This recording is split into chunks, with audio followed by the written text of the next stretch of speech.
A good evening, young Padawans and Padawans. It is Monday night, and you know what that means. Two Ewoks in the Park is back on your screen. It is me, the Redneck JT. I got the Geek Sully along as always, because if it wasn't for him, I wouldn't be here anyway. But tonight, Maul, Shadow Lord, episodes 9 and 10, the end of season 1.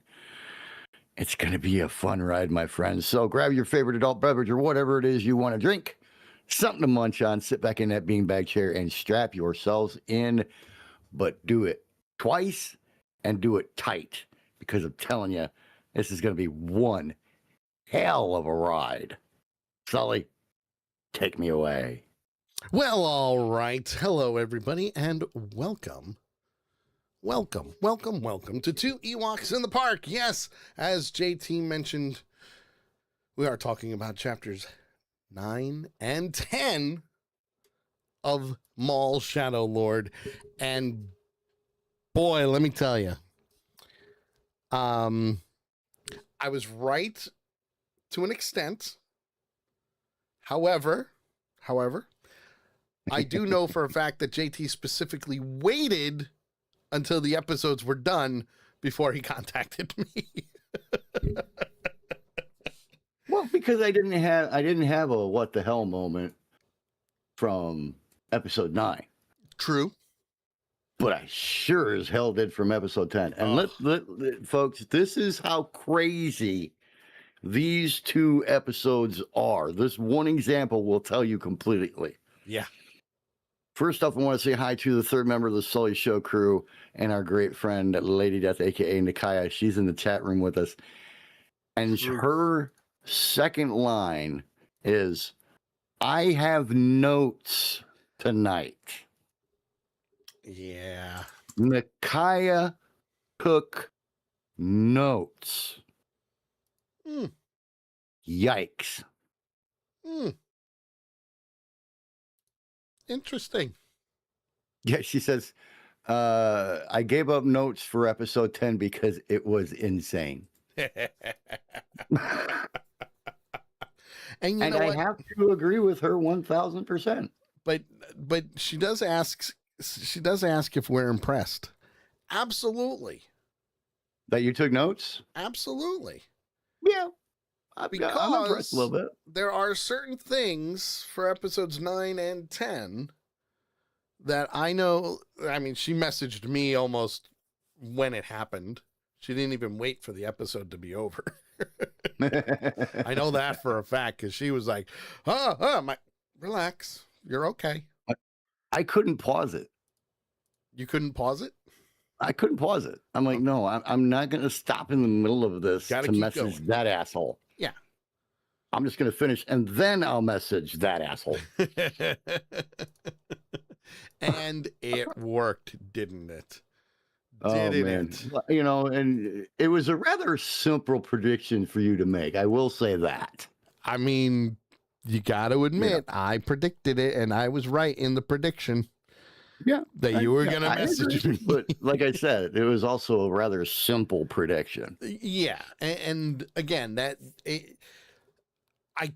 didn't want to go overboard on it, you know? Yeah. No, you just wanted to tease it a little bit. I just wanted just enough information to get you to go, should I do it when it happens, or should I just wait? You know? Right. Oh, by the way, before we go any further, yes, we need to fix something here, because we got on Ewok names last week. Oh, yes. If you'll remember. And you liked Sultax. I did. Sultax, yeah. So Sultax was yours, Sulltak. Mm-hmm. And Nikaya liked Naki T. Nakitee. All right. Or Nike, or N-A... Bless you. Gesundheit. N-A-K-E. K-I-T-E-E. So 2 separate words. Naki T. Nakiti. Now, my JT name actually only came up as one. There's only one possibility for JT, Oh, and that is Jetik. Jetik. Jetik. Jettik. Now, however, my real name, which was the one that I actually posted in the chat last week, had 4 selections. Oh, But I like Jetik. Jetik is a good one. I like Jetik. So we'll go with that. When I So do- you are Saltax, Nakaya is Naki T, Nakiti. and I am Jetik. And when I do new lower thirds, because I am actually working on those, I will add those. Because we'll have to do our Ewok name and our real name. Right. I will keep the little sticky right here so that way when you're ready for them, I can give them to you because you will probably forget by then. You kidding? I'm going to forget by tomorrow. You'll probably forget before the end of the show. So let's dig into this thing, man. It's Yeah. Chapter number 9. Chapter 9, also known Strange Allies. as... Yeah. Oh, boy. I love the name. I love the name. I love that the name of each chapter really kind of gives away the story a little bit. Well, it digs into the storyline. It comes literally, to me, it comes literally straight from the storyline. It's not just, okay, we'll name it this, and then right after that, you know? Yep. Mm-hmm. It's like they looked at the storyline for each chapter and said, okay, what's going to be what's the main point in this episode? And this one, it was definitely a case of Strange Allies. Yeah. And what I liked about this was they start right off the bat with full-on lockdown of Janix. Right. The Empire's everywhere. Transportation, you can't get off the planet or you're going to die. Simple as that. Mm-hmm. Full-on lockdown. So there's stormtroopers marching through the streets. Again, just like certain group in history, that's what they're based off of, you know? Right. And Right. when it comes down to it, Darth Maul, or the Darth one, or the Maulish, whatever you want to call him, because apparently I just keep calling him Darth Maul, starts off with his group of misfits speaking with Dryden Voss via holoprojector. And how Voss is aware of what's going on and has a little bit of a proposition for him. And Maul doesn't trust anybody. Well, especially not them because they've already stabbed him in the back, what, twice? Twice, yeah. Especially, Crimson Dawn, which, Right. by the way, if you don't know what Crimson Dawn is, they are, what would you say, the largest criminal underground syndicate in Star Wars? I would say they are equivalent to the Mandalorian Force. For the underground. For the underground, for a criminal underground, yes. Yeah. So, to me... And Nakaya, not at all. She says, can you blame him? Not at all. Oh, man. And that's only one of the main syndicates for... Well, it's like there's like 4 different ones, isn't there? There's more than that. Okay. There's more than that. As a 4 that I matter of can fact, picture there's in my head. hang on, I'll tell you because I actually have it right here. How many criminal syndicates in Star Wars? Which apparently my search in my web browser shifted, so I need to fix that because that's That wrong. wasn't very nice of it. Ugh. I hate when the browser switches to a new search engine for no reason. Like, come on. That's not the search engine that I use. I use the good stuff. According to my AI overview, there are over 70 distinct criminal syndicates, cartels, and pirate empires in the Star Wars galaxy, ranging from minor smuggling rings to sprawling multi-world crime networks. Yes, the Hutts being one of them. Yes. And then let's see, the top five syndicates. We'll start with number 5, the Crimora Syndicate, Crimson Dawn. Yep. Black Sun. The Black Sun. And these next two we've talked about many, many times, especially in this episode, the Pike Syndicate. Yep. And you just named the number 1. Hutts. With the Hutt clan. The Hutt cartel. Now, most people don't realize that the Black Sun has actually been mentioned in Star Wars lore and is more than just a Legends syndicate. Well, and they're also part of the Shadow Collective. Yeah. Mm-hmm. Because the Shadow Collective, obviously assembled by Maul, because that was where this all started with. Yep. Was the Death Watch, the Pikes, Black Sun, and the Hutts. Mm-hmm. Oh, yeah. Oh, Interesting. yeah. And they actually played a very pivotal role in the book Shadows of the Empire. Okay. Uh-huh. So not only did they were they around since the Clone Wars, but they've progressed since then. Right. That's the best way I could put it. Right. But we're not talking about them right now because, quite frankly, Crimson Dawn, next to the Hutts, are the end-all, be-all. Right. Okay? And with the Pikes running a close third. Yeah. And Dryden Voss is like, how about I help you escape Janix, but I need your help with something. Yeah. What do I have? And I liked how he said it. He said, and what do you think I'll do in return? I love the way he said that. Yeah. But I loved his response. Mm-hmm. Kill Rintero, who is Dryden Voss's boss, so to speak. Well, because Maul actually asked him, does your superior know about this? No. It's like, well, no, but here's why. No. But that's when Maul goes, done. Settled. Deal. Where do you want me to meet you? Right. Now, the rest of the crew is all like, all right. However, get everything ready. Because now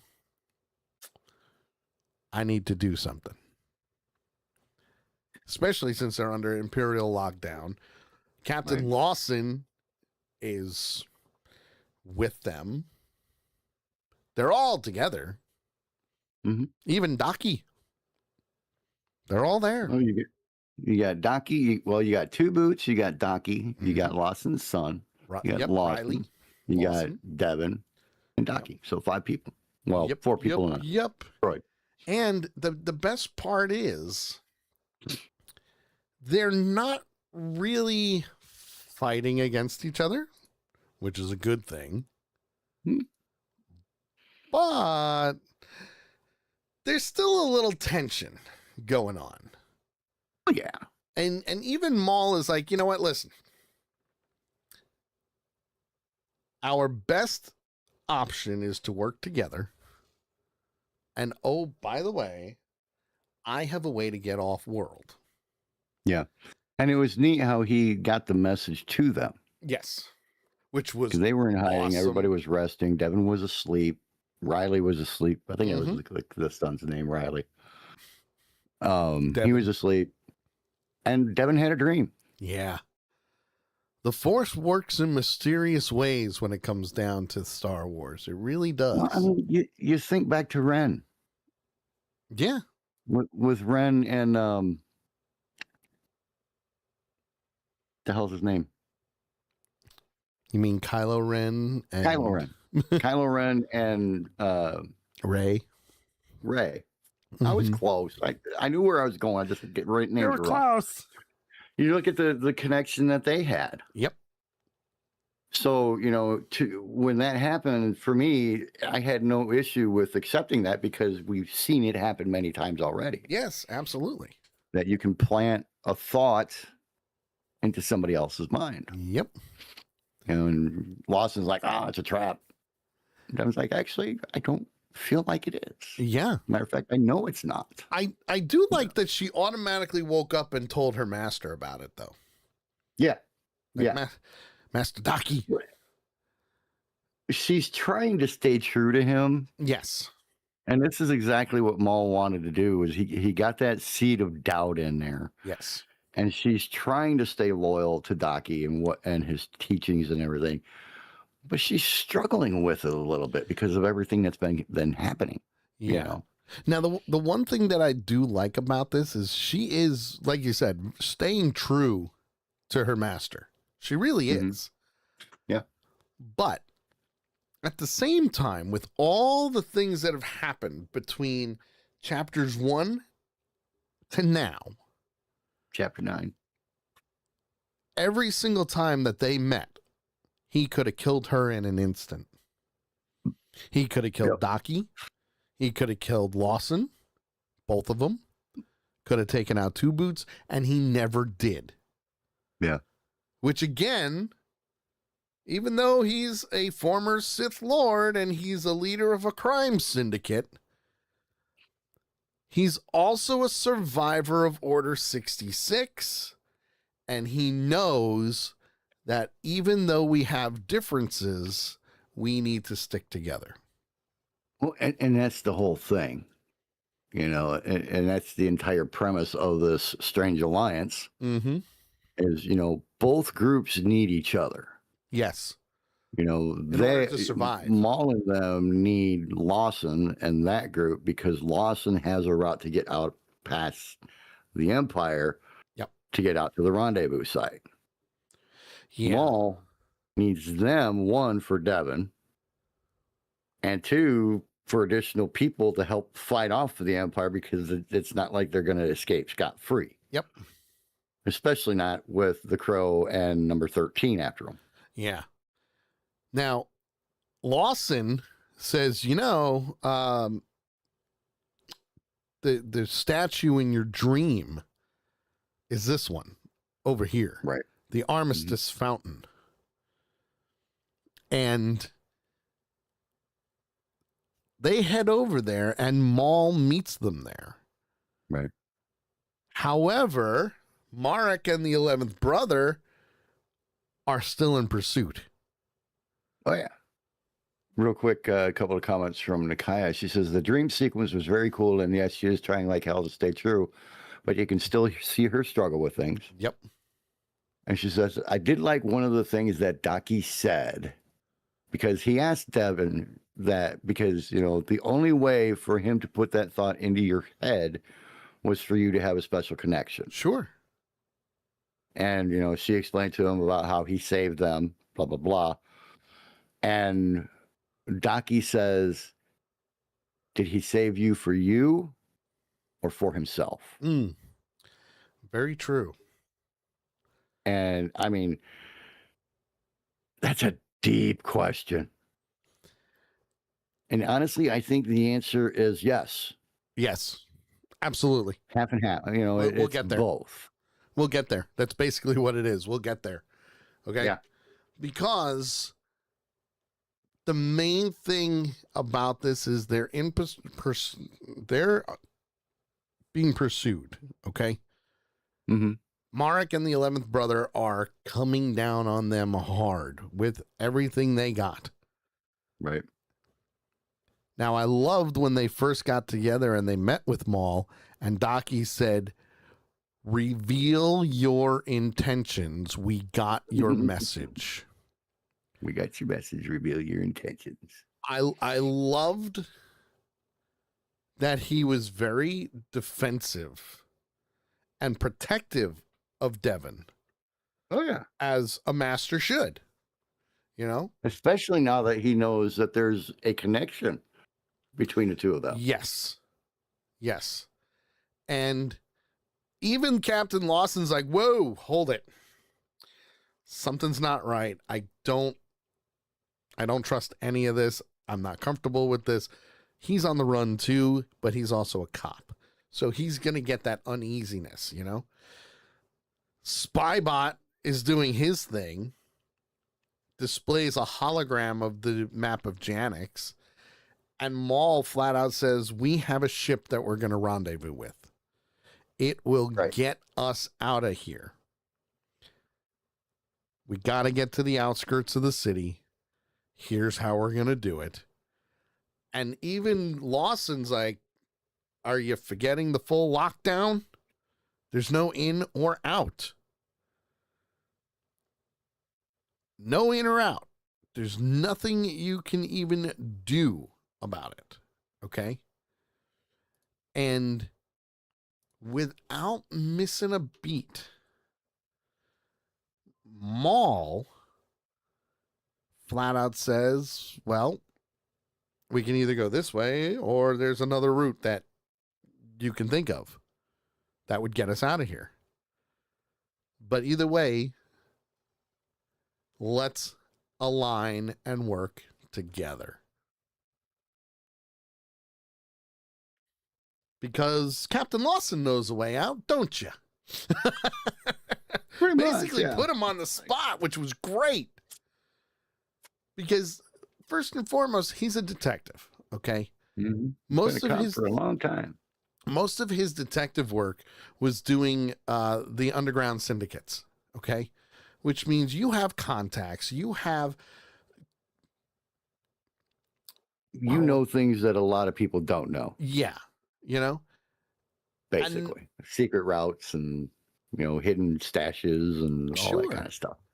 But instead of saying yes completely, he takes his son and he talks to him and Two Boots and both Jedi and go, I don't like this. Do you think it's a thing we can do? Well, he's like, I don't like it, but do we really have a choice? Right. Two Boots right away is like, I don't trust this guy. I don't trust him. Oh, nobody does. Nobody in that group does.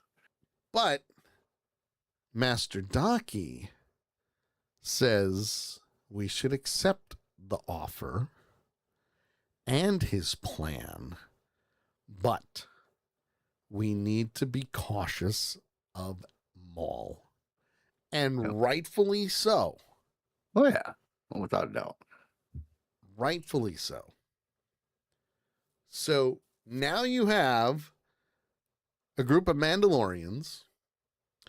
You've got a former Sith, 2 Jedi, 2 cops, and 1 kid. A former head of a syndicate in Vario. Yeah. He's so small, he's easy to forget. He kind of is, but I like what Lawson said to him. Frankly, I'm surprised you're still alive. Yeah, right? Because that's something, I mean, he would have killed him. Maul would have killed him in a heartbeat. Oh, yeah. You know? So, the fact that Vario is still alive is interesting to say the least, you know? Spybot is talking binary to Cast, and she's like, just so you know, there's no access out of the city. We can't get out. Spybot's done his thing. And Maul is like, surprised that he lasted that long. Yeah. And Maul just looks at Captain Lawson and goes, do you know another route? because we're out of ideas. We can't do it from the streets. So if if things are happening here on the street with all these stormtroopers, we need to be able to get out undetected. If possible. Yeah, if possible. And that's when he goes, we could go to the power station in the next district. It's built over underground fissures. We could get out that way. Empire would never even know about them because nobody knows about them if you're not from the planet. Yeah. And then we have Docky and Devin having their Master Padawan conversation. I really liked this part. Because one, it showed how much Docky actually cares about Devin and her well-being. Yeah. And he absolutely has no problem asking her if she's hiding something from him. As it should be with the teacher. Yeah. And he also states that Maul would not have been able to read her thoughts unless there was a connection between the two of them. Mm-hmm. So what we talked about. And yeah, we did. We were talking about that. Yep. And she admitted it. Listen, he saved our lives. Well, I mean, how was she going to deny it? Right. There's only one way that can happen. Yeah. He saved our lives. And that's where you brought up that, did he do it for you or for him? Mm-hmm. My opinion, he did it for him. What he says is, did he save her for her or to serve his goals? Yeah. Well, we know it's for his own goals. Partly. I would say mostly.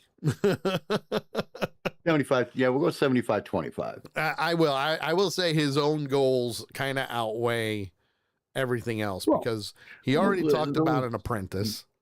Those are the leading motivations. Yes. Right. But a lot of the things that he's done in episode 8 and in this episode, have been outside of character, outside of the what would be the normal storyline for what he's trying to do. Yeah. But it's because he's having to be reactive to the situation changing as it's gone along. Yeah. And his desire to have a Padawan. Yeah. But you know what? I don't want to say I'm fully convinced that he is not going to take her on as a Padawan, Mm-hmm. But I think it's going to be a little bit more detailed than that. Like, it's not going to be one of those things that obviously is going to be answered in season 1 because there's only 2 chapters left. But I think we're going to see more of a kind of like hey, I'm teaching you, but I'm not really teaching you type thing. No labels, like that type of thing. Not 100%. So not a master and a Padawan, more like a friend helping a friend kind of thing. Yeah, kind of, but with a little bit more harshness than anything. Right.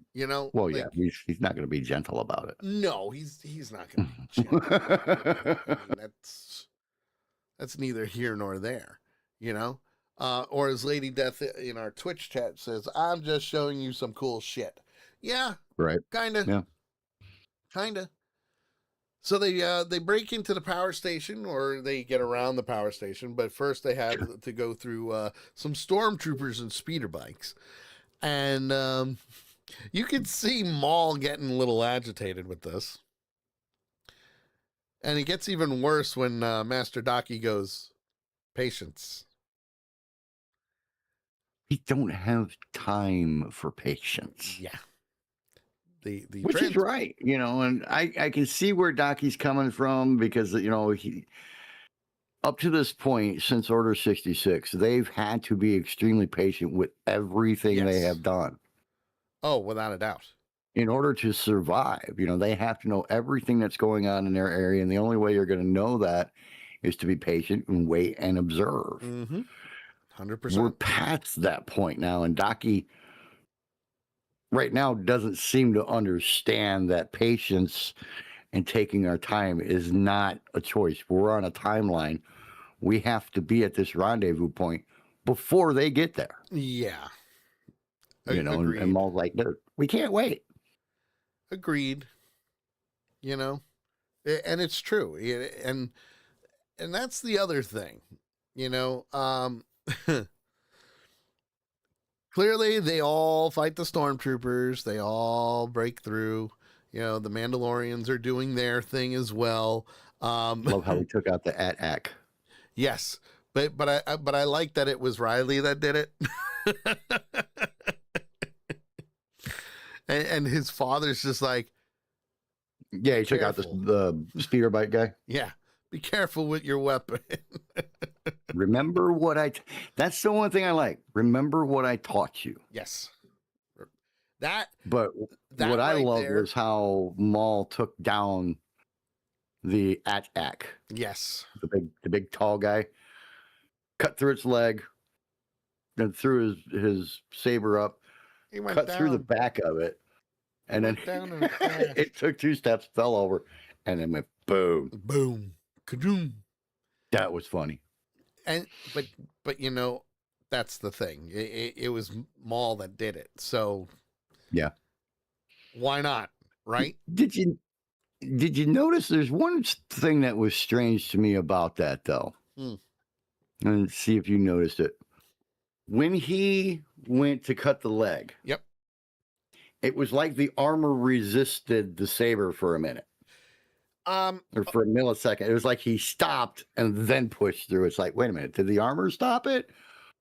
Or did he stop to make sure to hit it in the right spot? Or what? Because there was that real slight pause. I think it was more him than anything. It was more him? Because in reality, for Star Wars, the only metal that can basically deflect a lightsaber is Beskar. It's the only one.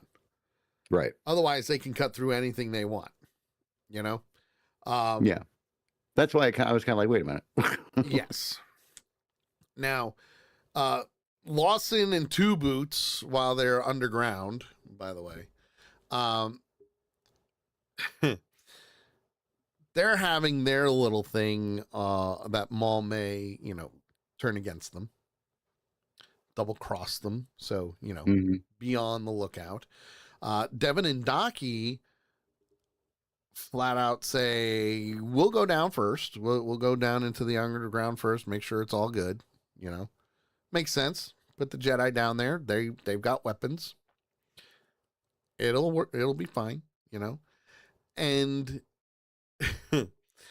even Lawson flat out says, this Fisher plant is going to help us for the main reason that they were pursuing a fugitive 2 years ago, and this is where he took us. So they're like, I know. Let's do it. What did he say? Something like crazy, isn't it? It's like, yeah, like Chase got here 2 years ago was who was a fugitive, and now here I am. Like, what are the odds? Yeah. Which was perfectly fine, Now, what I also loved about this was the fact that they were all working together and not really at odds with each other. But Marek and the 11th brother are not far behind.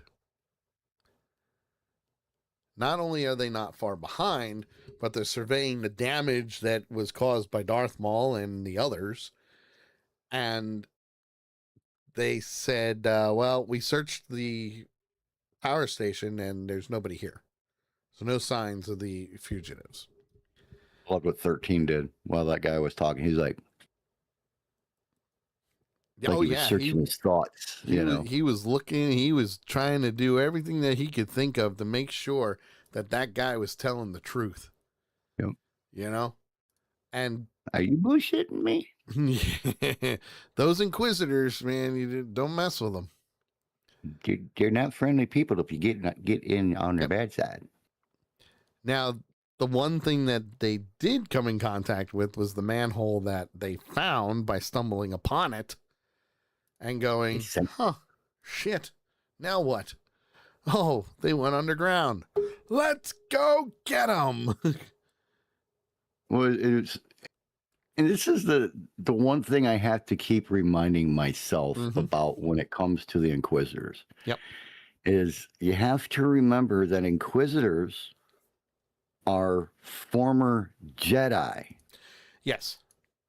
Who turned to the dark side. Yes. So Jedi can feel other Jedi. The Force. They can feel that other Jedi's presence. The Force is strong with this one. Even long after they're gone. Yes. And they could, because they walked right over the grate. Yep. And then they stopped. And the crow just kind of turns his head around. And I love the way they did that with the way he turned his head and everything. It was creepy. Yeah. It was like, oh shit, Yeah, I'd have to agree with you. That was a little weird. Yeah. But I liked it.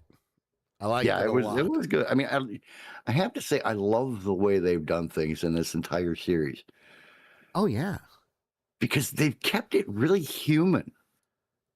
Oh, yeah, without a doubt. Like, it was very down to earth. Yeah. You look at a lot of the Star Wars stuff, and it's kind of out, especially when it comes to the Jedi and the Sith and stuff like that. Mm-hmm. And it's very outside the human realm. Yes. But everything that they've been doing in this, even with the sensing of the past presence of somebody being there. Yeah. It's just felt really human to me. I've really enjoyed that in this whole series. Yeah. Well, it gets even better, especially with the whole being grounded thing, because let's face it, you got two groups of two totally different people, and you're trying to figure out to yourself, well, okay, what's going to happen next? And Spybot is like, whoa, hold it. That's acidic water. You're not going to get across it. Maybe we could go around, speaking binary. And there's some broken down skiffs right by there. And they're like, listen, we can get this up and running. We can get across the lake. Yeah, the ceiling was I love how they did that, because they said that the ceiling was too low for the Jedi to be able to jump all the way across. Yes. So they had to find another way to get across. Yes. It's just a little too long. Well, after a few back and forths, the Lawsons kind of just go. And at the same time, even Brander is talking to Riley. He's like, I'm sorry I got you mixed up in this. I'm sorry you're in the middle of something that you have no reason to be a part of. Yeah. And Riley, without missing a beat, flat out said, it's not your fault. Yeah, it's okay. You didn't mean for any of this to happen, But then he also starts apologizing to his son for not being there. Yeah. Now, I don't know about you, but when someone starts apologizing for not being there or not being a part of somebody else's life or anything like that, the first thing that I think of is, someone's going to die. Think about it. You're right. You're right. Every movie, every TV show, whenever they start talking about, I am so sorry for this and so sorry for that, and I wish I could have done better by you, and so on and so forth, what's the first thing that happens? They either get hit by a car, thrown off a cliff, blown up, smushed, whatever. It doesn't matter. It's It always there. doesn't bode well in most cases, not all, but in True. most cases. It does not bode well for the one that is apologizing. Right.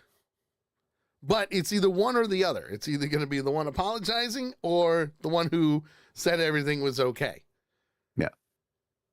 That's, I did like what Riley said. He says, hey, look at it this way. This is the most time we spent together in a long time. that's true. They did. You know? They did. Now, there's just one other problem. Like I said, Marek and the 11th brother are hot on their tail, and they catch up with them.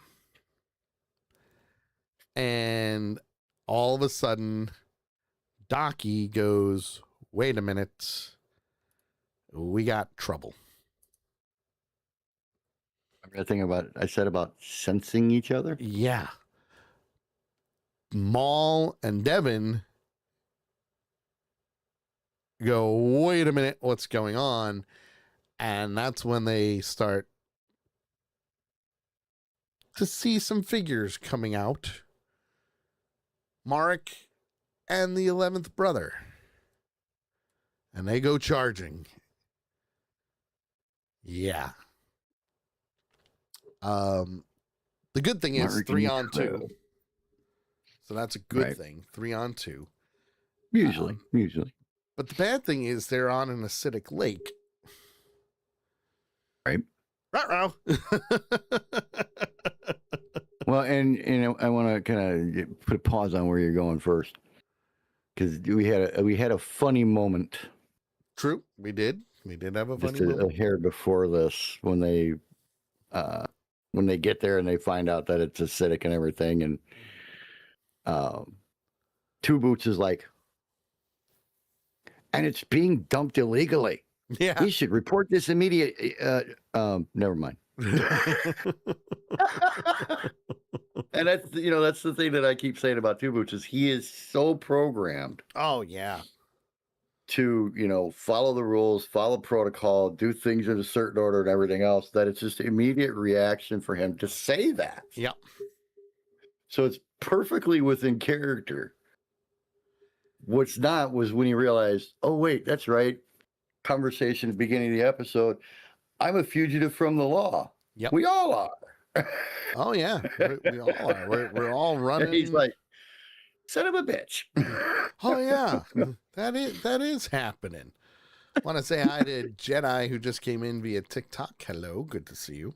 We're talking about Maul, Shadow Lord, chapter 9 and 10, but we're only on 9 right now. And we're currently at the skirmish by the lake where, the stormtroopers, they can't hit worth a damn. We know this. Right. They still can't hit worth a damn. I love that they make jokes about it, but, it is what it is. Well, I mean, that's why they fire in the amount that they do. Yeah. Yeah. The more rounds you put down range, eventually you're going to hit something. Agreed. Yep. Well, so there's a nice gun exchange between the stormtroopers and the crew, as well as Two Boots and Lawson. And some of the Mandalorians get hit. They do. They fall by the lakeside. But they're able to get the skiff up and running, and the skiff gets hit, but they're able to get over, which was good. Vario, Two Boots, and the Lawsons are fighting, and Maul is after Marek. And the conversation, I loved this conversation because it reminded me of Star Wars Rebels that takes place in the future. Just remember that, Nakaya. Takes place in the future. And he flat out tells him, you are just a pawn that is disposable. And Darth Sidious will discard you once you've served your purpose. I loved that. I really did. He's a man speaking from experience. Because that is exactly what happened to him in the Clone Wars with him and his brother. Sidious cast him off to the side. Nope, sorry, you're not going to be a part of this team. I have somebody stronger and better. Needless to say, Mark didn't like those and they kept fighting. But Spybot gets in the way, which is a good thing. He helped. But he didn't get away. Unfortunately, he got chopped in half. Yeah, Spybot got a lightsaber to him. And, I actually laughed when that happened. Yeah, but you know what? It was actually very painful to watch too. Not for me, because I never liked Spybot. Yeah, but you know what? In Star Wars, a lot of the droids automatically latch on to their owners or their masters. Oh yeah. And he called Real quick, want to say hi to our good friend from up north, the one and only Miss Carol. Yeah. Hi, Carol. Even Nikaya says that Spybot is no more. That made me sad. It did, because especially when he started to disintegrate and fell into the acidic lake and he called out to Maul. Yeah. Called out to his master. And that, I mean, don't get me wrong, it's just a droid. But even Maul was like, you some bitch. Well, yeah, they've been together for a long time, you know. Mm-hmm. So I guess this is a case where, just like, you know, I'm the only person that we know of that likes Jar Jar Binks. Guess I'm the only one that we know of that didn't like Spybot. Well, no, but no, that's a good thing. But Maul was absolutely pissed. Oh yeah. Well, yeah. And it's like losing your pet. Yeah. So while this is all happening, the stormtroopers gather up the Mandalorian mercenaries. Icarus grabs a stormtrooper, uses him as a shield, which was great, by the way. The end of this battle was just top notch. Yeah. There was a lot going on, and Maul even took his lightsaber, used the Force, took out several stormtroopers, and even Maul told Daki to go. Get on the. Well, they were the last two. They were the last two on the edge there. But he told him to go. Yep. Which I never thought I would hear Maul do. But again, they have an alliance right now, so I get it. Nikaya, that was Icarus. Yes, that was Icarus. However, and we're going to skip some of the details here, not all. We're going to gloss over it. Because once the battle over the lake was done, obviously the Marek and the 11th brother are still in pursuit. The stormtroopers are gathering up the bodies. And Marek takes his lightsaber, throws it at Maul, misses, hits the skiff. But Maul lands safely, which is a good thing. Because, it is Maul, Shadow Lord, for a reason. Yeah, Marek, killing him off in the first season would probably not be a good idea. Yeah. Marek orders the stormtrooper commander to inform him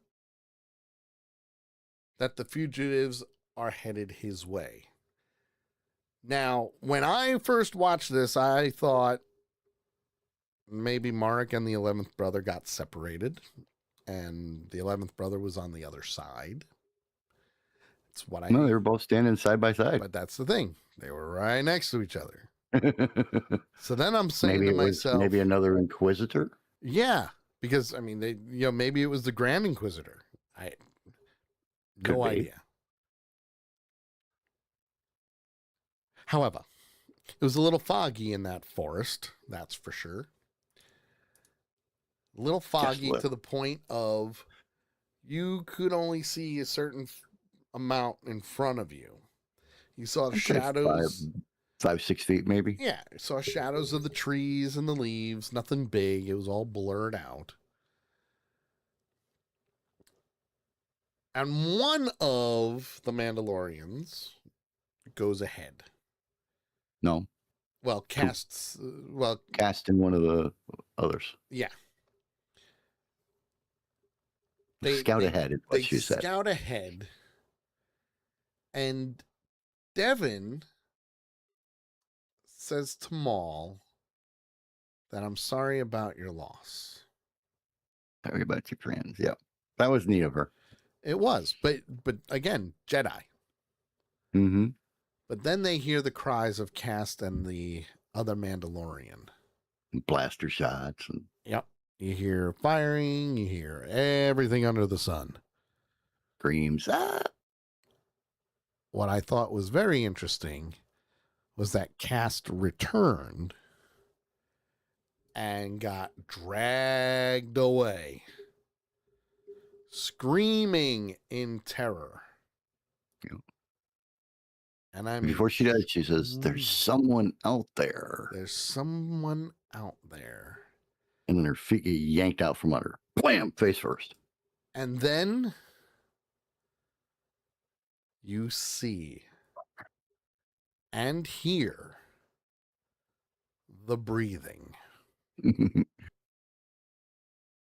Can't hear it. Can't hear it? Nope.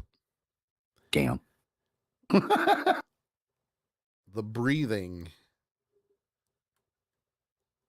of the one and only Darth Vader. The guy says, and you go, what the? And then the episode ends. As he turns on his lightsaber and gets bathed in the classic Vader pose. Oh, it was great. In red light. It was great how they did that. Because every time they have smoke or fog or darkness, shadow, you name it, and you just see that lightsaber ignite downward because he's holding it in front of him. Mm-hmm. It is sinister every single time. Doesn't matter if it's live action, doesn't matter if it's animated. It is It is like a signature. You have that to is do as classic for Vader as his breathing is. Yes. 100%. You hear the breathing, you automatically know who it is. You see a lightsaber go on and there's the ominous shape, you automatically know who it is. Absolutely. Absolutely. Now, I go first, right? It's an odd number. Yes, sir. That is correct. I am giving this a 4.5 lightsabers. Because the addition of Darth Vader at the end brought it up to the 4.5. It was already good. Mm-hmm. And oh boy, was it even better when he showed up. I went, oh, snap. Right. What about you, Goes sir? the weasel. Woo-hoo. So, Nikaya says, as far as her rating goes, and this is a long one, so bear with me. Okay. The second to last episode was definitely hit the fan. Mm-hmm. I couldn't keep up with my notes, LOL. It was all action for the most part. I really wasn't surprised to see Maul sucker Devin to join him. I was sad to see Spybot melt in the sewer pit. I was surprised that docking lasted as long as he did. Well, I'm not going to read the rest of that. Yeah, don't read the rest of that because we didn't even get to that part. Right. Not to mention the sudden appearance of Darth Vader of all people to show up. I was expecting other stuff to happen. With all that being said, as well as the fact that I almost peed my pants, I give this second to last episode a very solid 4.5 lightsabers. Clip that. Because of the almost peed my pants, or because of the salad 4.5 Salad and lightsabers? solid. Yeah. Salad. That kind of messes things up. Want to say hi to I was speaking South when I said that. It was very salad. It was 4.5. Yeah. Yes. I want to say hi to my As far buddy. as myself. Oh, hold on. I want to say hi to my buddy Jenna, who Hey, just Jenna. chimed in on TikTok and even gave me a heart me. Thank you. Thanks, buddy. So nice. She's my So pal. nice. She's my pal. I love She's her. good peoples. She's my bud. She's my bud. And she says, hi, JT. Look, JT's on camera too. Look, see. There he is. All right. So you got to give your rating now. Yes, sir, I do. And I refuse to. Oh boy. Because I don't really know if I can have a rating for this episode. We have to have something. We've been waiting and waiting and waiting as they built this up. Yes, absolutely. I will say this has been one of the best build-ups to the end of a series, or the end of a season. Yep. Of almost all of the shows that we've done in the 3+ years that we've been doing this now. Mm-hmm. The appearance of Darth Vader at the very end of the episode was magical.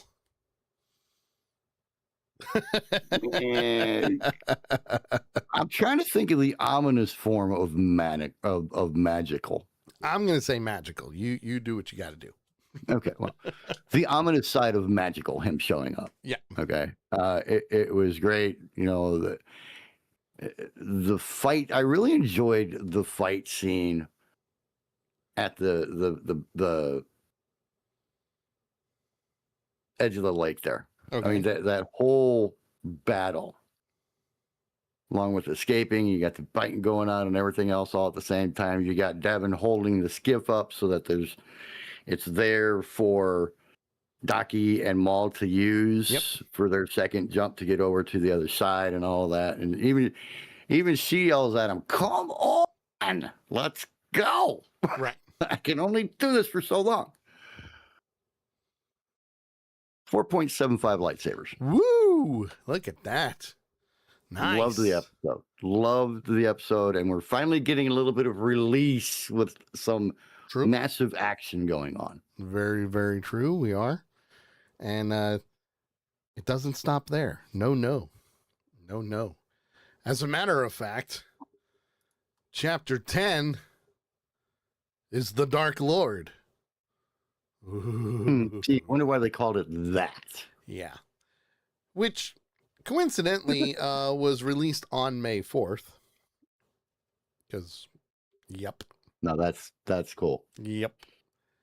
And let's face it. This whole episode is one big, giant fight scene. It's really what it is. It's a 100% a giant fight scene. Yep. Because Vader, and we talked about this before the show started, didn't charge, didn't attack, didn't chase. He just stood there. And Maul did it for him. Well, 3 of them did it. But Vader just kind of stood there and defended himself. Yeah. And then Master Daki got involved. Devin got involved. So you got 3 people fighting Darth Vader at the moment with a total of 4 lightsabers. One's double-bladed and the other 2 have their own. Well, and the other thing is he never really even takes up a defensive stance. Nope, he does not.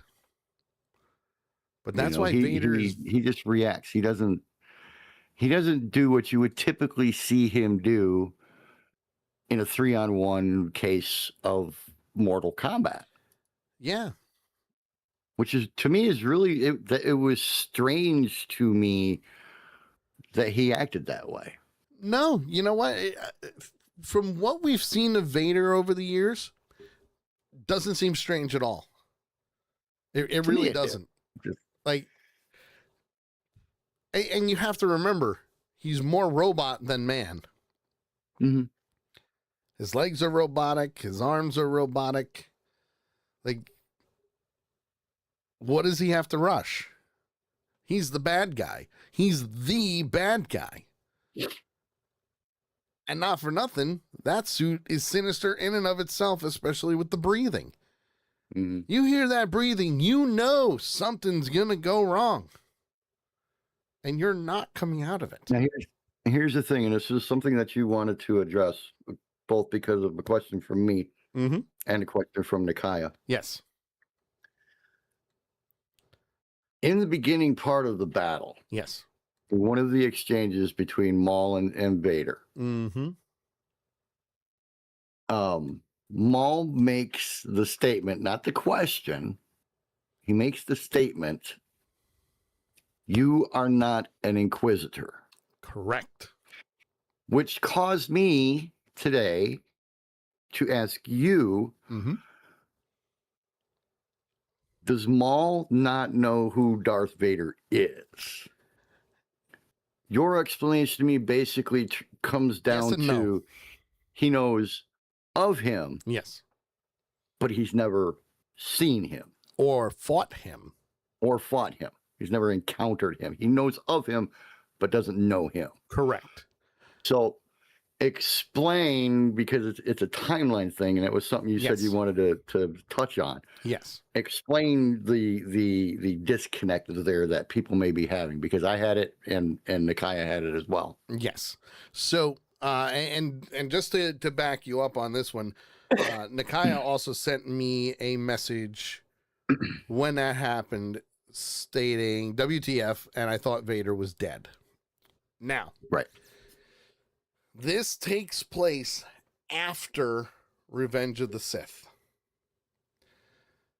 But it also takes place before A New Hope. And it also takes place before Solo, a Star Wars story. And before Star Wars Rebels. So it's that gap in between Revenge of the Sith all the way up to Star Wars Rebels and A New Hope and Solo and Rogue One and all of that. Okay? So think of it this way. When it comes to the chronological order, Maul is right after Revenge of the Sith. She says, "Oh, good Lord." I like that. So, but listen, I know my Star Wars, okay? It's before Solo, Rogue One, and A New Hope, and Star Wars Rebels. Okay? That's what you need to know. That's the important part. Okay? It's after Revenge of the Sith. Okay? Rebels. Timelines are tricky. The timeline in Star Wars isn't quite as tricky as the timeline in the MCU, which I can but help it you can with still that. be very tricky. And if you're not sure where things sit in the timeline, it can throw you off, as it did Nikaya and myself as well, a little bit, with him saying, "You're not an Inquisitor." It's like, wait a minute. Correct. So she even asked, so Vader isn't dead yet. Correct. Yes. He's not dead yet. Okay. Now, this is, and if you've never seen Solo, a Star Wars story, watch it, because Darth Maul does make a cameo appearance in that. All right. It's before that. And the reason it's before that is because Maul becomes the leader of the Crimson Dawn. We know this from that movie. So it's everything coming up from Revenge of the Sith to that. Okay? That's your cutoff point. Because you have Solo, and then you have Star Wars Rebels, which leads into Rogue One, which leads into A New Hope. Okay? That's the important part. Okay? It also happens to fall around the same time as Obi-Wan Kenobi. Okay? So just remember that. So Vader's not dead yet. Maul knows of Vader because Vader replaced him at Sidious's side, at the Emperor's side. So he knew of his replacement and the new apprentice. He didn't know who he was. He doesn't know at this time that it's Anakin Skywalker. Okay? That's the important part. He has absolutely no idea that Vader is Anakin. But he does know that Vader is not an Inquisitor, but the one in charge of all the Inquisitors. And that's the thing is, this is his first encounter with him. So he's like, wait a minute. He can sense that he's not an Inquisitor, that he's something more. And he even says, this one is different. Yes. So in order, the way this works, you have the Emperor, so Palpatine / Darth Sidious, Darth Vader, Grand Inquisitor, and all the other Inquisitors up to 11. That's the order of the hierarchy. Okay? I know it gets confusing, but it's all good. Yeah. It's all good. Because at this point in time, they're now fighting. They're meeting for the first time. They're fighting. Lawson's fighting. Maul gets hit in the leg by Vader, by the way. Mm-hmm. Makes it go sparky spark. Because, yeah, why not? Riley and Brander are shooting to get away from him, run into the woods with Two Boots and Vario. Because let's face it, the Mandalorians are all gone. They're dead. They're dead. Okay? So we're now at the point of Marek, the 11th brother, and Darth Vader are all fighting the Jedi and Maul. So while the others flee, they're giving them time to go and get out of there. Now, as the three are fighting each other, well, 4 are fighting each other, Vader pushes Daki aside with the Force to eliminate him from the matchup at the moment. But Devin saves Maul. Devin actually uses her lightsaber to block and save Maul, which, to be honest, I thought was great because her sword fighting skills are amazing. Okay. Yeah, I'm amazed at Devin's abilities. Yes. So she's come a long way. However, Vader is a Dark Lord of the Sith. He doesn't just use his lightsaber. No, he uses rocks. Because why not? We've seen that before. Empire Strikes Back against Luke Skywalker.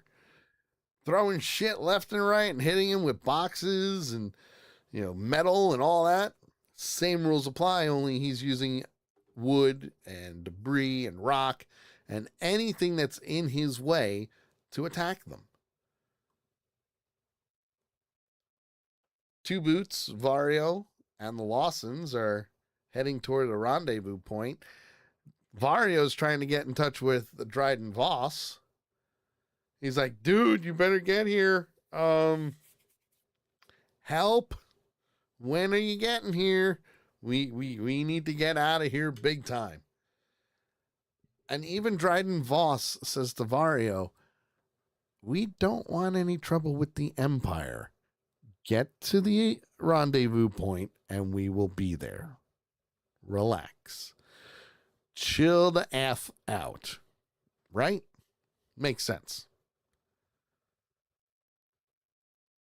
And then he just cuts it off and stops talking to him. Well, his pilot tells him we need to shut off communications if we want to go undetected. Mm-hmm.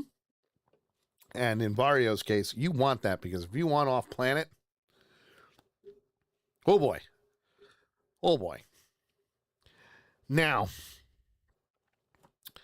they start heading toward the rendezvous point, but Master Daki tells Devin, this is a Sith Lord. This is not an Inquisitor. This is the epitome of evil, so to speak. And what I loved was that Maul kind of interjected himself a little bit. Because she asked, how do we beat him? And that's the door that Maul was waiting to open. Absolutely. Or to have opened. Yep. And that's when he says, let go of your restraint and tap into your rage.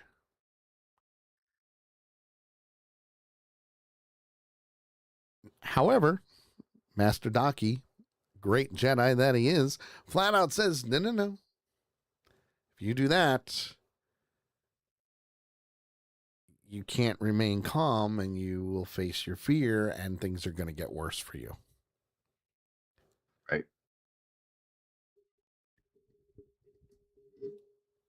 This is where things get sketchy. Because even though Daki is teaching her the way of the Jedi, patience and being cunning and being smart, Maul is like,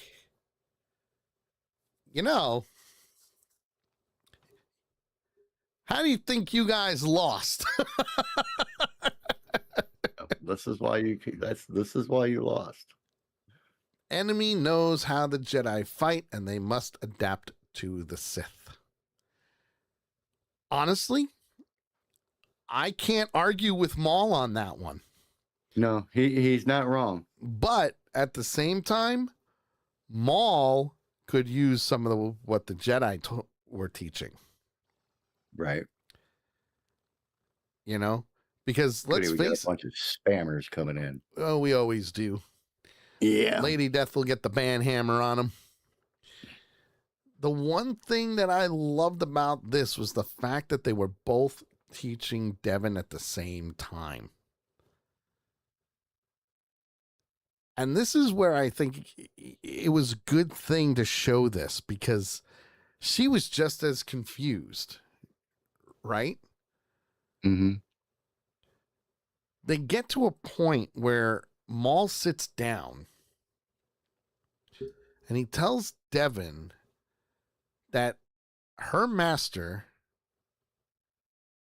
would be wise to heed his advice.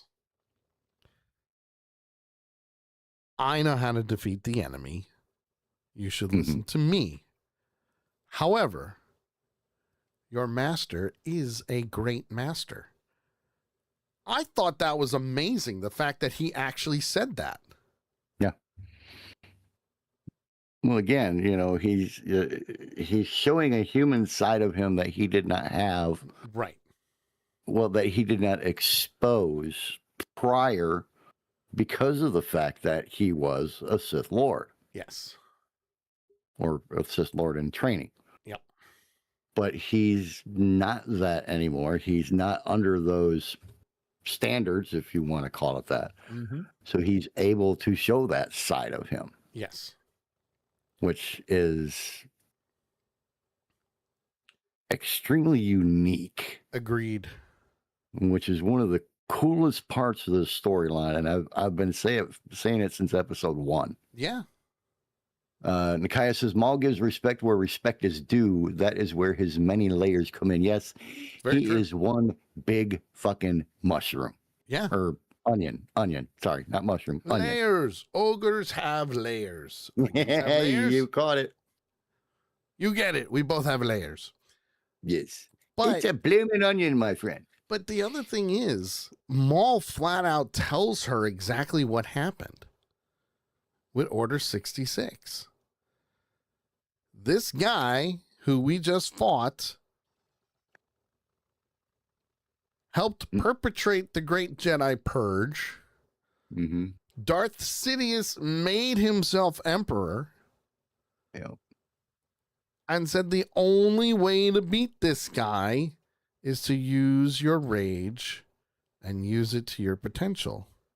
Well, and it was unique the way he said it. Because he goes, I know how to beat this person. Yes. And the reason I know how to beat this person is because I was trained by the person who trained him. Yes. And then he said his name. Darth Sidious. Yes. You know, so he's showing Devin the knowledge that he has. Yes. And he knows what they're dealing with now. And he knows that the only way to beat him is, you know, you have to let your fear and anger and everything take over more than he has. Hate leads to anger. Anger leads to dark side. Fear leads to anger. Anger leads to hate. Hate leads to suffering. Okay, Not wrong, Yoda. Not wrong. Right. But it was really, you know, to me, it was like in the beginning of the series when she was a prisoner. Yes. And everything, you know, he was demanding. He was saying, this is what you need to do. This is why you need to do it. Mm-hmm. And all that. Here, he's already, how do I put this? He's taken up the dark side role Yes. of Daki. Yes. He's, you know, he's acting like a teacher Opposites. right now in explaining this situation to Devin to get her to understand exactly what's going on, exactly what knowledge he has, and how he knows how to beat them. Yes. So it's like a total change in his character in this moment. Which is what he needed. Yeah. I mean, it was very vital that they did this. If this scene wouldn't have happened, well, what comes next would not be understood. What I also liked was right after it when they finally got to be alone and it was just Daki and Maul. Mm-hmm. Because he sent Devin to go find the Lawsons. Go find them. Protect them. They need your help. And Maul flat out said that this Sith Lord is powerful. And Daki responded with, we will be stronger if we defend one another. Not fully grasping the Sith ways, Right. but aligning Sith and Jedi together. You're stronger together instead of fighting each other. Well, two working as one against one always works better than two working separately. But see, that's so having where two against one always works better than having one and one versus one. Sure. But that's the other difference is that Daki is still a Jedi. He's adapted the ways, he's survived. Maul disagrees with the ways of the Jedi and the Jedi philosophy, arguing that aggression and rage and hate is the only way. Yeah. But Daki's like, there's more than, it's basically more than one way to skin a cat. And they're both right. They That's are, the thing. absolutely.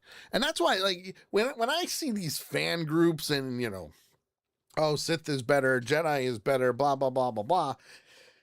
In order to have a full understanding of the Force for Star Wars, as Darth Sidious said in Revenge of the Sith, you need to be open to learning both. Yeah. Why choose one when you can choose both? You can use that to your advantage. The problem with that is once you start going toward the dark side, it's whether or not you can come back from that. Well, and it's, it's the same philosophy of the more you know your enemy, the easier it will be to defeat him. Sure. Now, there is a problem because as they're walking to do what they need to do, they're ambushed by Vader. Fight back! Time to fight back. That's basically what it is. But at the same time, Devin gets to a bridge, and Marek and the 11th brother show up. Devin takes her robes off and starts to advance on both Inquisitors and fights them off. Daki and Maul retreat while fending off Vader. They run up with Devin and the Inquisitors. Master Daki passes his lightsaber to Devin, who now is using 2 to fight the Inquisitors. And then reinforcements arrives, and it's 3-on-3. Maul goes after Vader, while the other 2 go after the Inquisitors. Lawson's and 2 Boots and Vario, they're being pursued by stormtroopers. Not a good thing. Not a good thing at all. And yeah, it's this is where things get a little, what's the word I'm looking for? Brutal? Hectic, brutal, crazy. Brutally hectic? Yeah. Very combatish. Yes, there you go. Combatish. I like that one. That's a good one. Because now everybody's fighting back. Devin gets distracted from the Lambda-class shuttle flying over the forest. Marek throws his lightsaber at her. Master Daki intercepts the blade. 2 Boots says to the other officers, says to the other 2, hey, we got to get the cannon and take them down. So they go and do it. They convince Vario, however, to be a decoy. I don't know how they pulled that off because, he's the smallest guy there. Oh, that's the thing. They told him, you're the hardest to hit because you're the smallest. But then Riley goaded him into agreeing to do it. It's true. Because Riley goes, oh, come on, big guy. You got this. And you see Vario go, did that kid just challenge me? He certainly did. And, that was the look that came across his face, like, you little bastard. Yeah. I was like, Riley just goaded him into being a running target. Yep. But the good thing with that is they were able to take out the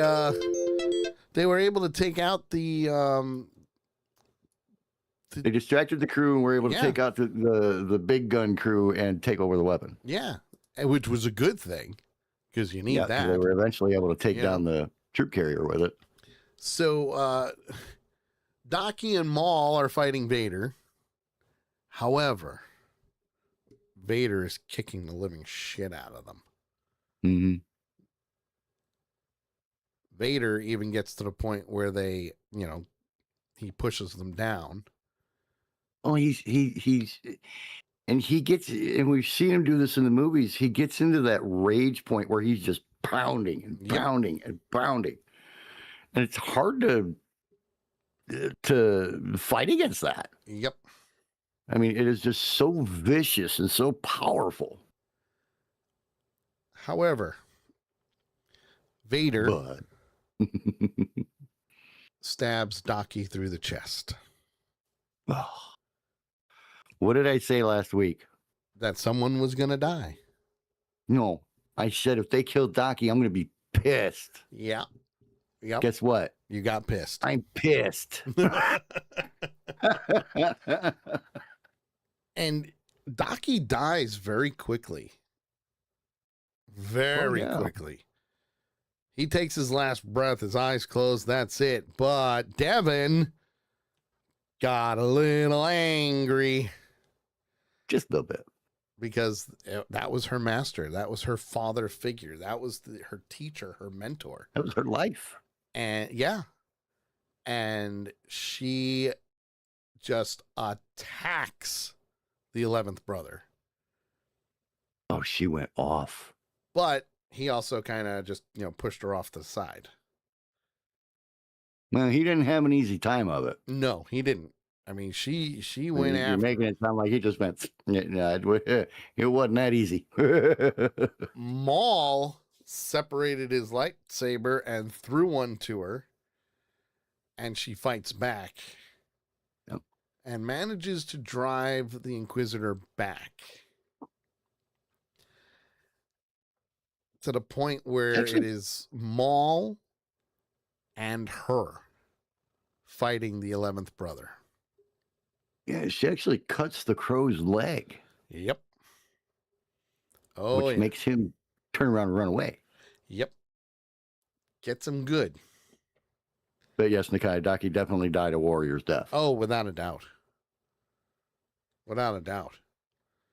Now, while this is all happening, Dryden Voss arrives with his ship, shoots down the remaining Ladat, the gunship, and he lands near the forest for the rendezvous. And while they're doing their thing, Voss and his crew exchange fire with some stormtroopers. Vario runs up the gangplank. Sorry about that. I was gonna have a Yep, I was gonna have a blunder sooner or later. Voss tells Vario tells Voss that Maul's right behind him.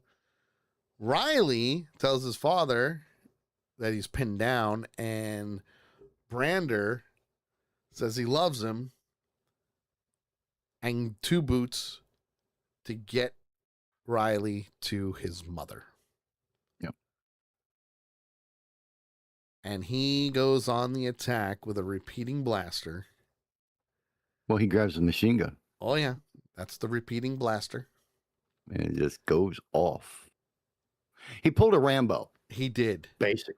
Riley is screaming in shock as Two Boots is bringing him to the ship.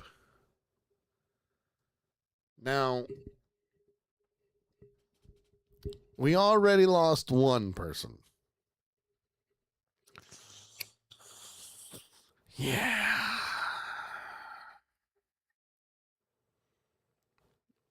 I don't know.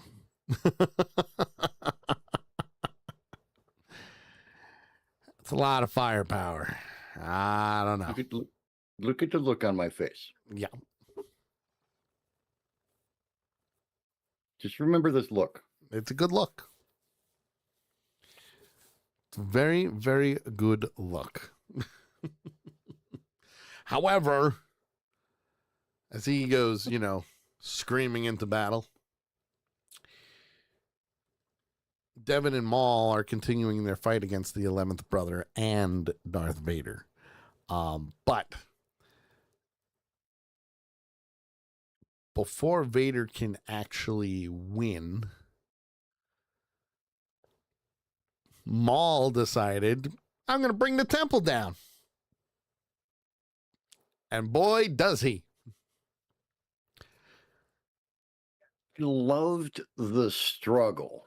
Mm. I love the struggle that Vader had as the temple is coming down, and he's trying to protect himself and everything, and he's able to knock off, push a couple of pieces away, and slice some chunks of stone and stuff and everything. But eventually, and again, we go back to the realism part that they've been doing so well in this series. Yep. Eventually, it overpowers him. Yeah. And takes him down. Yeah. But I thought as strong as he is, and as strong as they've made him seem so invincible. Oh, without a doubt. Up to this point, to actually see a little bit of invincibility on his part, was nice to see. Now, Lady Death says Maul dropped it on Vader's head. Well, yeah, he made it fall down on Vader's head. He made it go boom for sure. He made it go boom. He made it go boom. But like all Sith lords and Jedi, they tend to use the Force to shield themselves from things. And in this case, that's exactly what happened. Vader's not dead. They can't win. But Maul does say, we got to get out of here to Devon. Let's go. We got to go. And we must leave. She is flat out rage against the machine right now. She wants revenge for her master being killed. She wants vengeance against the Inquisitors and Darth Vader. And Maul flat out says to her, you're not strong enough yet, but I will train you and we will have our revenge. And then the rest of the structure comes crashing down. And they run through the forest and they board Dryden Voss's ship. And Vader just watches. Watches his ship flee into space and poof, hyperspace, gone. Part of me, literally, Sully, part of me sat there in my chair as he's watching the ship fly away. Mm-hmm. And part of me goes, well, why didn't you grab this ship like you did the one in the movie? Yep. Now, here's the interesting thing. As Devon is sobbing because, she just lost her master, Two Boots is comforting Riley, who just lost his dad. Voss is in the cockpit and tells Maul that he has upheld his side of the bargain. And I will uphold mine. Very, very sinisterly, too. Yes. And Vario... The old Maul that you think of when you think of Darth Maul. Yeah. That's what that was. That's exactly what that was. And Vario is watching and he's scared shitless. He really is. He's scared shitless. Now, Devon is looking at a lightsaber and Maul sits down beside her. And when they look at each other, Devon says, I'm ready to be your apprentice. And I went, oh, shit.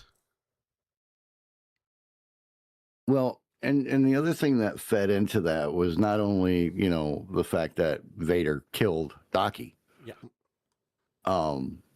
She wanted, as Maul was bringing the building down Mhm. on Vader, Devin wanted to go after him, and Maul had to grab her and say, I will train you, Yep. and we will get not Revenge. her revenge, not his revenge. Our. We will get our revenge. Yes. I thought it was very unique that he said it that way. Well, yeah, because he still wants revenge on Sidious. Mhm. So what better way than to bring on an apprentice, another Right. apprentice, by the way, because his brother was his apprentice at one point in time. Right. And then got killed in Clone Wars. Because Sidious played a huge role in that. Oof. Crazy, I tell you, crazy.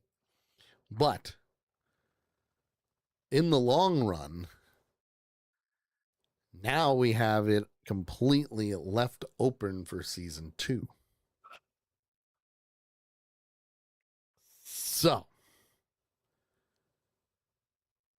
we've answered your questions. We've gotten to the end of season 1. What do you give this episode's rating before we do the entire season? Right. And while I do this, Nikaya, please give us your rating. Yes, please. This episode, let me say this first. The buildup to this episode was masterful. Oh, yeah. On the part of the writers and directors of this series. In Dave Filoni, we trust. Masterful. And you don't hear me use that word very often, mostly because it's a hard word to say. Mm-hmm. This episode was battle from start to finish. Oh, yeah. You saw good versus evil. You saw evil versus evil. You saw good versus good. You saw just everything that could possibly be in a combat situation where you have 5 different entities. Yep. Actually, no, 6. You had the 2 Inquisitors plus Vader. Yep. And then you had Maul, Daki, and Devin. So really, if you want to count the rest of the Strange Alliance, yep, and the Stormtroopers, it would be 8. You had 8 entities that were all fighting each other. Mm-hmm.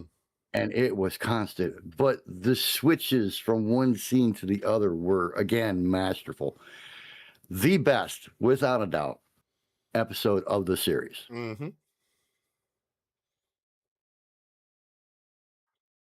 I have 2 issues. One, already stated, they killed Daki. How can you kill Daki? But I understand in the storyline you had to, in order to push Devin to where Maul needed her to be. Mm-hmm. I got pissed, literally. I got pissed when Maul left Daki to himself. Mm-hmm. I got pissed. Aww. Now, I will say this. There is a very, very, very, very, very, very, very, very, add more 10 more varies in there, small chance that Mr. Lawson is still alive. You think so? What did I say, about 20 varies? Small chance. We have, in real life, we have seen people survive. It's true. We have. Some very, very serious, people have thrown themselves on hand grenades and survived. Mm-hmm. It pisses me off, 1, that they killed Daki, but 2, that they killed Lawson. I was like, no. What about Riley? What's Riley going to do? Yeah, he's going to go to Mom, but Mom's Vader. Mom's the Empire. Riley's going to hate the Empire because the Empire killed his dad. So just very traumatic part for me there, when they killed off Lawson. Okay. But I love the episode. It was a great episode. 4.9. 4.9, huh? 4.9. Nikaya says, Wow. this entire episode was a holy shit episode with a non-stop fight episode. Yes, I jumped ahead a bit with part of my last assessment. They all sure gave as good as they, and even Devin was able to push Vader back a foot or two at one point. And that was one of my observations with Kay, is like when both Daki and Maul pushed at the same time, they only moved him back about 5 foot. Yeah, no, he didn't go very far at all. He didn't go very far. I am surprised that Daki lasted as long as he did, but still sad that he didn't make it through the end. He did kick some major ass, though, and was able to give Vader as good as he got and even push him back a foot or two. I also expected Riley not to make it. Was very sad to see that Dad not make it. Very, very shocked to see Vario still alive. I still absolutely love the Maul character. He has so many layers to him to unravel. I give this episode a very solid 5, and I will hold her overall season rating till we're done. All right. Well, you guys touched up on everything. And I'm giving it a 5. Really? Yep. I'm giving it a 5. Now, I will say this. The one thing that made it the 5 was the fact that you never saw Lawson's body. Exactly. That's why I said what I said. The fact that you did not actually see him laying on the ground dead like we did with Daki. That's why I said there's very, very small chance. Yeah. Granted, it's not the MCU, and people definitely die. Oh, yeah. In Star Wars, everybody dies. But, that's why I said there's a very small chance. Yep. But that's the other reason that I'm giving it a 5. Because I have a feeling, it's just me, I have a feeling that he is going to reveal the truth about Maul. I think so. I really do. Nikaya made a very interesting statement. She said, I almost expected Riley to turn and go to the Empire. Do you think Riley will become part of the Empire? I don't think he will, because the Empire killed his father. I don't think he'll become part of the Empire, but he will get reunited with his mom. Because that's what that would make me happy. Because that is what Two Boots has been instructed to do. Now, Lady Death says, very small chance that Brander is still alive. Agreed, he did get shot a few times, but he was wearing body armor. And they didn't show it, like you said, they didn't show him die. They didn't show his body. So he walked into the mist. And he did not go down before he was completely gone in the mist. So there are things happening. Now, with that being said, overall, what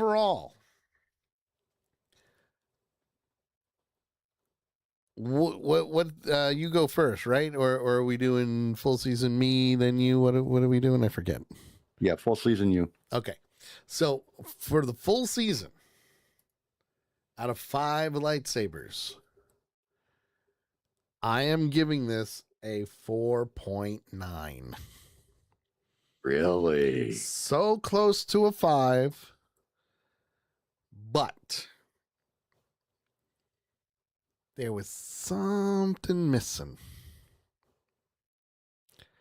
What that something was, I don't know. But I felt like there could be a little bit more between Devin and Maul. Obviously, they saved it to the last episode, which was good. But there was just... I think it could have been that maybe there should have been there could have been a little more, I guess you could say, controversy. Yes. Between Daki and Devin. Yes. Especially after Maul sent her the message and he knew they had a connection. Yep. I think that might have been what kept you from going with a 5. Probably. I think you're right on that one. But yep, 4.9 for the entire season. Not a bad season. Nice. Ooh, Nice. almost a 5. Almost. Nikaya, overall, 5 lightsabers. Nice. Nice. Very nice.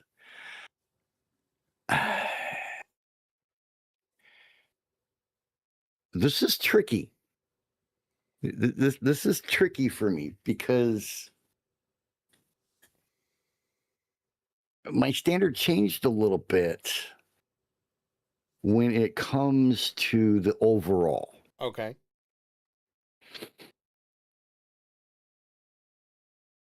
This has been from episode 1, from the get-go, Mm-hmm.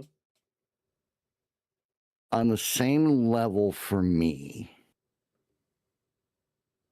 as Falcon and Winter Soldier, Oh.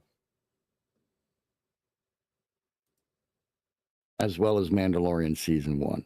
Okay. I've never been crazy about the Maul character. Until now. I tried to be as open-minded as I could be as we went into the series and everything else. Mm-hmm. And it instantaneously pulled me in. Yeah. Instantly. That's the best. The only thing that would have made this better for me, and I realized that this was already done in other shows, Mm-hmm. if we would have seen a little bit more in the flashbacks, maybe, of his rebirth, of his being brought back to life, maybe a little more snippets of what he went through during that time. So I see your I point think that on is that. the only thing that could have made this better for me. Yeah. Not for anybody else, just for me. So it's already there, though. That's the Mhm. thing. Yeah, but you see it all the time, though, in movies and stuff where they flash back to something that's already happened that we all saw. Yeah, but But it gives that special connection. yeah, no, You know what I'm believe me, saying? And like I said, and it's just for me that would have made that better. I see what Sure. you're saying completely, and that's why I say this and is I just agree for with me. you. I agree with you Yeah. wholeheartedly.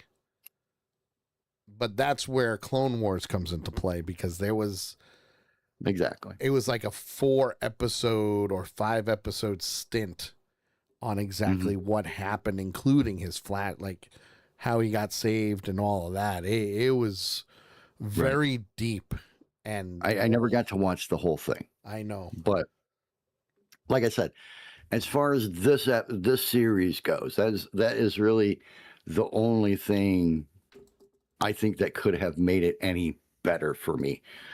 I thought the discord between Devin and Docky was perfect. Yeah. You know, the struggle between Devin and Maul was perfect. Even the disagreement between Rook and Maul about Devin. Sure. You know, and that's why I say this was a masterful series. Yep. And you don't hear me say shit like that. No. This was a masterful series. I am looking forward to season 2 as much as I looked forward to season 2 and 3 of Mandalorian. Yes, absolutely. On that note, and I'm sorry for dragging this out so much, but I had to make a point. 4.95 lightsabers. Look at that. Almost a 5. Almost. Almost a Give 5. me a little bit more of the rebirth part. Yeah. It would have been a 5. So just to help you out with this, in order to get a full-on story of Darth Maul, Mm-hmm. season 4 episodes 21 and 22 of Clone Wars. Okay. Those are the two important ones because that shows how his brother Savage Opress finds him and the whole 9 yards, brings him back and whatnot. Then there's the Shadow Collective arc, which is seasons 5, episodes 1, 14, 15, and 16.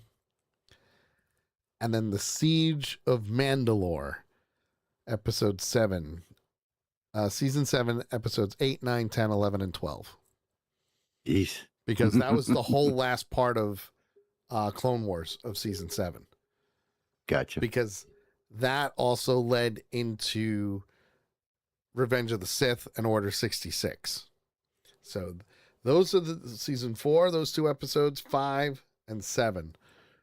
You'll have to message me those because I there's no will. way I'm going to remember that. I will message you these because and that's the best part about it is it's one of those things where you're like, okay, this could work, but Yeah.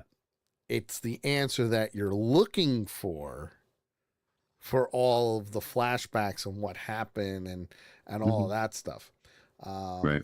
Where are you? I like what Nakaya said. Whoops. Hold on. That was my fault. Sorry. You liked what Nakaya said. What'd you do? Mute me? No, I accidentally hit out. Jeez. My bad. My bad. Nakaya says, I thought they left it hanging just enough to tease the next season. Yes, absolutely. Yeah, they left it open perfectly for that. Absolutely. Well, that, my friends, is the end of us talking about Maul Shadow Lord. However, because we can, and we talked about it, what do you think, JT? Should we do a special episode next week? We can. Tune in next week. If you haven't seen the movie yet, it's been out for a while. It's been out for a month exactly. But JT and I are going to tackle The Mandalorian and Grogu.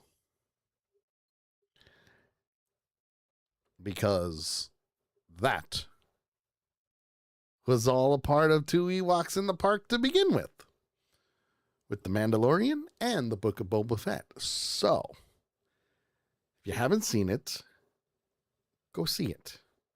We're not going to break it down scene by scene because that would just take forever.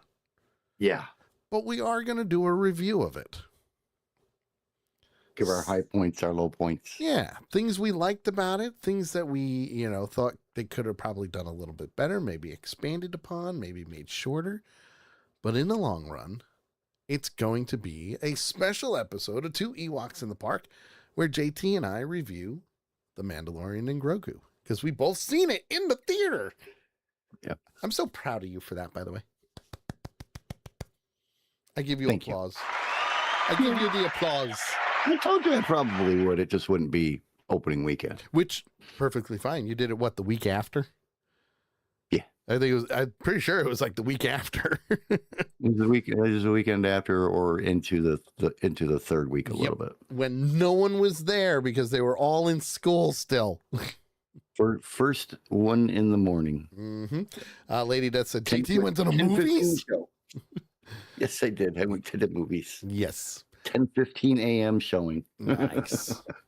So that, my friends, is the end of this version of 2 Ewoks in the Park. We'll keep you updated on when the next show is. But yes, we will be talking about The Mandalorian and Grogu for a special episode next week. And until then, for the redneck, there he is. You can't miss him. He's got no pearly whites whatsoever. And I, the geek, will see you all tomorrow for the Sully Show, where we have a full prep sheet ready to go. I haven't even looked at it yet this week. I don't touch it. I wait. I step back and wait until the day of the show, and I go, oh, this is good. And then I yell at Nakaya for canceling the links as we're going through it. Right? Hey, stop doing that. No, I'm only kidding. But anyway, we will see you all tomorrow at 8 p.m. Eastern right here on Accidental Punch TV for the Sully Show. Have a great night. Have a great week. And as always, may the Force be with you.